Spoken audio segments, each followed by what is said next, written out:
Oxidation is the process which separates a green tea from a black tea. While Oolong is in between. It's oxidized tea, but very briefly oxidized. And that brief term depends on different places.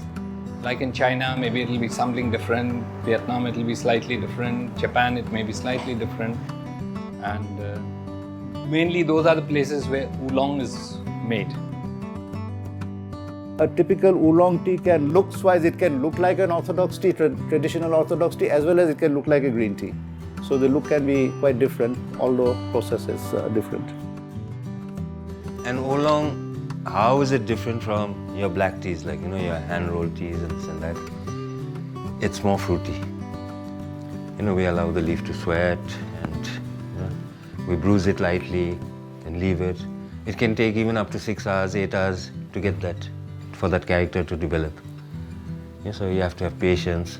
We fluff it every hour, smell it, we heap it up, and then slowly that fruitiness, that sweetness, it starts developing. The regular green, the hand-rolled type green, the hand-sorted green, and the Oolongs, they're all bolder teas. So that is done in this roller, so it rolls it very gently. You see, it moves very slowly, and it just gently rolls it. So basically this is for Oolongs, mountain green. Specialty teas can only be made in small quantities. They are not mass products. It's a lot of hard work producing this, I can tell you that. For example, to produce something like this, can you imagine how choosy you have to be about the green leaf which has gone in to make this? To be very, very choosy.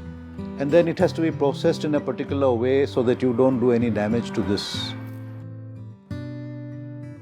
So we use this sort of a leaf, or one leaf and a bud, for making the gold and the white. The bud turns gold in color like this. The white part, this is coming from the bud.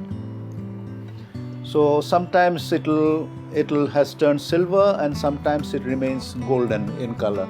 So there are different preferences. Some people like the gold color, some people like the white color. It's a matter of processing. And by hand rolling, what happens is it's not like the machine standard where all the cells are being ruptured. Yes, some cells are being ruptured, some are not being ruptured.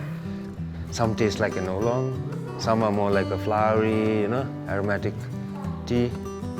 It has a complex character, I'd call it, Whereas, like some cells are ruptured now, so that will start oxidizing. Others are still intact, So parts of the leaf become more like an Oolong, parts of the leaf become more like a black tea, and the buyers get confused when they taste it, and they like that. They say your hand-rolled teas are very complex. Most of the areas, the farmers had left the tea to grow like this. So instead of letting this leaf go to waste, we pick it. You see, these young shoots. We pick these young shoots and we make a tea in the sun called Wild Sunset. We let it oxidize in the sun, we roll it, we wither it, then roll it lightly and leave it in the sun till the sun sets.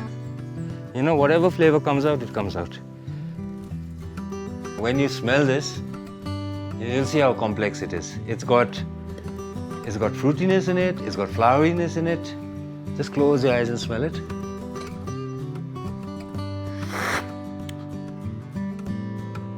Look at that. It's difficult to guess. I know there's notes of fruit. And again, when I take a longer sip, I'm getting flowers. So it keeps us, you can go on guessing